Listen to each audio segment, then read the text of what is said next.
नमस्कार, आप देख रहे हो जनमत की पुकार। दिल्ली में राशन कार्ड पर भ्रष्टाचार का आरोप, आपने बीजेपी सरकार को घेरा। दिल्ली में राशन कार्ड बनवाने की प्रक्रिया को लेकर आम आदमी पार्टी ने भाजपा सरकार पर गंभीर आरोप लगाए हैं। आम आदमी पार्टी के वरिष्ठ नेता सौरभ भारद्वाज ने कहा कि रेखा गुप्ता सरकार ने नियम बदलकर गरीबों से पैसा लूटने का रास्ता खोल दिया है। सौरभ भारद्वाज का आरोप है कि नए नियमों के चलते राशन कार्ड बनवाने में बड़े पैमाने पर रिश्वतखोरी होगी और करीब 800 करोड़ रुपए तक का घोटाला हो सकता है। उन्होंने कहा कि गरीब सिर्फ राशन लेना चाहते हैं, लेकिन सरकार उसे भ्रष्ट व्यवस्था में फंसा रही है। सौरभ भारद्वाज की पूरी बात सुन लीजिए। नमस्कार दोस्तों, दिल्ली में रहने वाला जो सबसे गरीब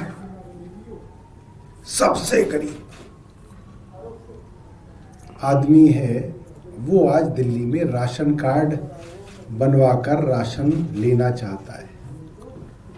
सबसे गरीब आदमी जिसके पास कहीं घर नहीं है, झुग्गियों में रह रहा है, किराए पे रह रहा है, छोटे मकान में कहीं पे एक कमरे का मकान खरीद के कहीं पे अनऑथराइज्ड कॉलोनी के अंदर कहीं रह रहा है, किसी दलित बस्ती में रह रहा है। उस इंसान से जो सरकार पैसा लूटना चाहे, वो घोर पापी सरकार है। और अभी जो भारतीय जनता पार्टी की रेखा गुप्ता सरकार ने राशन कार्ड बनाने के नए नियम दिल्ली पर थोपे हैं, उसमें लगभग 800 करोड़ रुपए का घोटाला होने की पूरी संभावना है। और मैं आपके सामने बताऊंगा आपको 800 करोड़ उन गरीब लोगों से वसूले जाने की रिश्वत में संभावनाएं पैदा की रेखा गुप्ता की भारतीय जनता पार्टी की सरकार ने। हम जब सरकार में 2015 में आए, और मैं बहुत भाग्यशाली मानता हूं कि हम लोग अरविंद केजरीवाल के साथ जो है इस सरकार का हिस्सा बने। जिस आदमी की एक विजन थी, जिस आदमी को गवर्नेंस और गवर्नमेंट चलाने के अंदर इंटरेस्ट था कि किसी गरीब का कुछ भला हो जाए। उससे पहले ये होता था कि राशन कार्ड अगर आपको बनवाना है तो साहब 10 लोगों ने अप्लाई कर रखा है, एक का बनना है, तो कैसे बनेगा आप बताइए। अगर सरकारी बाबू को कह दिया जाए कि भाई इन 10 में से एक को चुन ले, तो उसको चुनने का सबसे बड़ा क्राइटेरिया जो पूरे देश में प्रचलित है वो क्या है? जो माल देगा उसका बनेगा, और तो कोई क्राइटेरिया नहीं हो सकता। माल है तो ताल है, और यही चलता था। और अरविंद केजरीवाल की सरकार ने 2015 में आने के बाद नियम बनाया कि भाई जब सारे के सारे गरीब हैं, 1 लाख रुपए सालाना से कम आय वाले लोग हैं, 1 लाख रुपए सालाना का मतलब क्या हो गया? 8,000 रुपए रोज का, मतलब महीने का 8,000 रुपए महीने का जो आदमी कमा रहा है, जो परिवार कमा रहा है, उसमें क्या गरीब और क्या अमीर?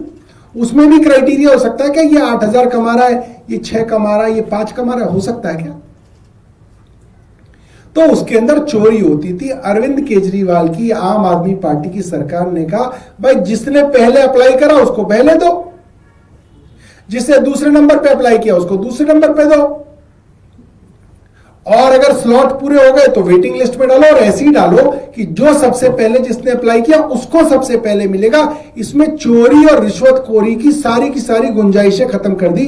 संजीव भाई जानते हैं, कुलदीप भाई जानते हैं, हम अपनी सरकार के दौरान भी असेंबली कमेटी में मांग लेते थे वेटिंग लिस्ट, कि भाई वेटिंग लिस्ट लेके आओ।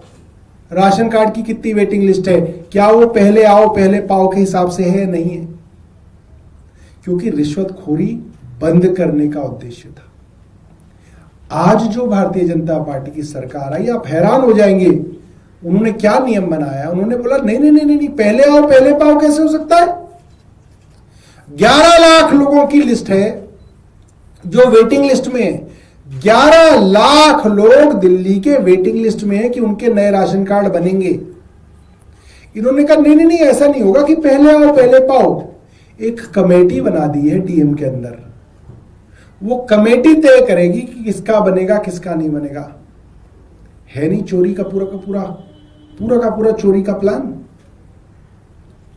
डीएम के पास है इतना वक्त कि वो उन लोगों को बुला के तय कर पाएगा कि कौन इनमें सबसे ज्यादा जरूरतमंद है। अब जो नियम है वो है 1,20,000 से कम सालाना पारिवारिक आय, यानी कि 10,000 रुपए प्रति महीना। 10,000 रुपए प्रति महीना से कम आय के लोगों के अंदर भी डीएम तय करेगा कि किसको सबसे ज्यादा जरूरत है। सीधे तौर पे दोस्तों, अगर मैं ये भी मान लूं कि एक आदमी को राशन कार्ड देने के लिए ये सरकार 1,000 रुपए की रिश्वत लेगी, या इनका कोई मुलाजिम 1,000 रुपए की भी रिश्वत लेगा, तो 8,27,000 लोगों के जिनके राशन कार्ड काटे गए हैं, उनकी जगह जिनको बनाया जाएगा उनका 80 करोड़ रुपए होता है रिश्वत का। और अगर 5,000 रुपए लिए गए, मामूली सी बात है, 5,000 रुपए भी लिए गए तो 400 करोड़ रुपए की रिश्वतखोरी है। और 2 दिन पहले जनसंता के अखबार में छपा है कि अब जबरदस्ती 8,27,000 लोगों के जो राशन कार्ड काटने के नोटिस दे दिए गए हैं, उनको बोला गया कि एसडीएम से जाके इनकम सर्टिफिकेट लेके आओ कि हम गरीब हैं। और एसडीएम दफ्तर पर रेट है 3 से 4,000 रुपए। ये तो अखबार में छपा है। 3 से 4,000 रुपए, 3,000 पकड़ लें, 8 × 24, 2,40,000, 240 करोड़। 240 करोड़ की रिश्वतखोरी रेवेन्यू डिपार्टमेंट को होगी इनकम सर्टिफिकेट बना के, और 400 करोड़ की रिश्वतखोरी होगी उसी रेवेन्यू डिपार्टमेंट के डीएम के अधीन आने वाले डिपार्टमेंट को राशन कार्ड बना के। 400 करोड़ ये, 240 करोड़ ये, 640 करोड़, और किसी से 10,000 रुपए ले लिए राशन कार्ड बनाने के तो सीधा 800 करोड़ हो गया। जिसके पास कुछ नहीं है उसको भी लूटना चाहती है सरकार। और देखिए, 2 दिन से हमारे विधायक साथी संजीव भाई और कुलदीप भाई इसके ऊपर प्रेस वार्ता कर रहे हैं। अंग्रेजी अखबारों ने नहीं छापा क्योंकि मन नहीं करता छापने का। क्या छापना, सरकार के खिलाफ कैसे छाप दे, ऐड बंद हो जाएंगे। हिंदी अखबार बेचारे छाप देते हैं छोटा सा। अंग्रेजी अखबारों के पास 20-20 पन्ने होते हैं, तब भी नहीं छाप रहे। 2 दिन से प्रेस वार्ता कर रहे हैं कि सिलसिलेवार, systematic, step by step corruption के नए नए तरीके खोजे जा रहे हैं। क्या खोजा? सबसे पहले किया कि भाई जो राशन के तो दफ्तर हैं, जहां पे आदमी का अगर राशन कार्ड कटेगा तो कहां जाएगा, वो राशन के दफ्तर में जाएगा, जो उसकी असेंबली में राशन का दफ्तर है। उन दफ्तरों को बंद कर दिया गया ताकि अगर आपका राशन कट गया तो भटकते रहो, मिलेगा ही नहीं राशन, राशन का दफ्तर ही नहीं मिलेगा, एफएसओ ही नहीं मिलेगा, ढूंढते रहो। दलालों के पास जाओ, सत्ता के दलालों के पास। हर मोहल्ले में सत्ता के दलाल बन गए। एफएसओ के दफ्तरों को गायब कर दिया गया, बंद कर दिया गया। एक तरफ रेखा गुप्ता कह रही है हम नए नए दफ्तर खोलेंगे, हम मिनी सेक्रेटेरिएट बना देंगे दिल्ली में, 13 जगह सरकार चलेगी। अरे शर्म करो। जो मोहल्ला क्लिनिक थे वो तुमने बंद कर दिए, जो राशन के दफ्तर थे, एफएसओ के दफ्तर थे, वो तुमने बंद कर दिए। तुम क्या खाक करोगे? पहले सिलसिलेवार तरीके से राशन के दफ्तरों को बंद किया गया, फिर 8,27,000 लोगों के राशन कार्ड कैंसिल करने के उनको एसएमएस कर दिए गए, और फिर नया राशन कार्ड कैसे बनेगा उसका कानून बदल दिया गया। पीडीएस रूल्स 2025 जो अभी जनवरी 2026 में उसको नोटिफाई कर दिया कि भाई अब पहले आओ पहले पाओ वाला मामला नहीं रहेगा, क्योंकि उसमें तो रिश्वतखोरी खत्म हो गई। जिसने पहले अप्लाई कर रखा है उसके डॉक्यूमेंट सही है तो उसको मिलेगा ही मिलेगा। उसमें रिश्वतखोरी का कोई चांस ही नहीं है। पूरा कंप्यूटराइज सिस्टम बना के गए अरविंद केजरीवाल।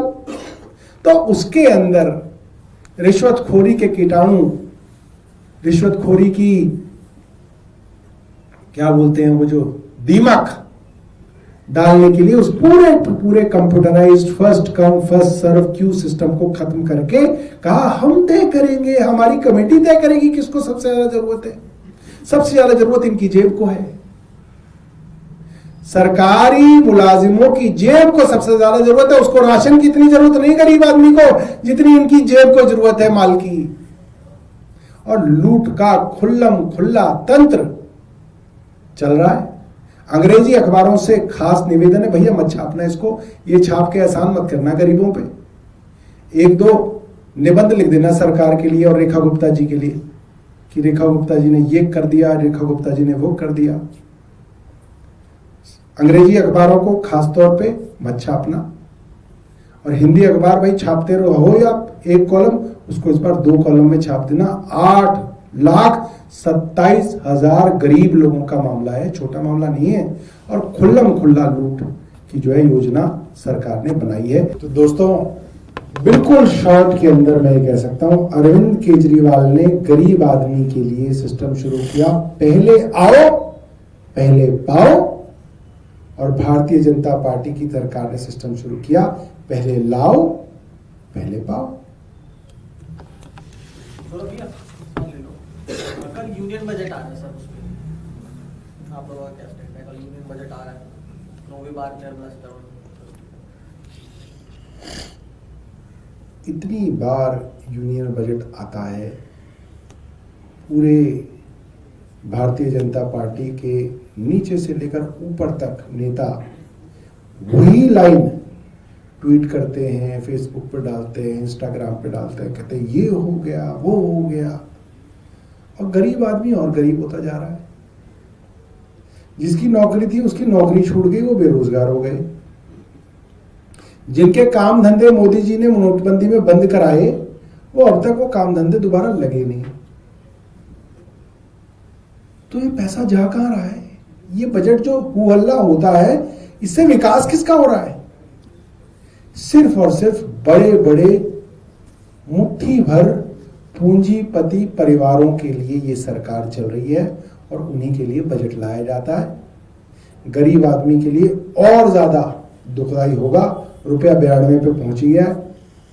इतना विकास कर रहे हैं मोदी जी, रुपये को 92 पे पहुंचा दिया, सेंचुरी मार के मानेंगे।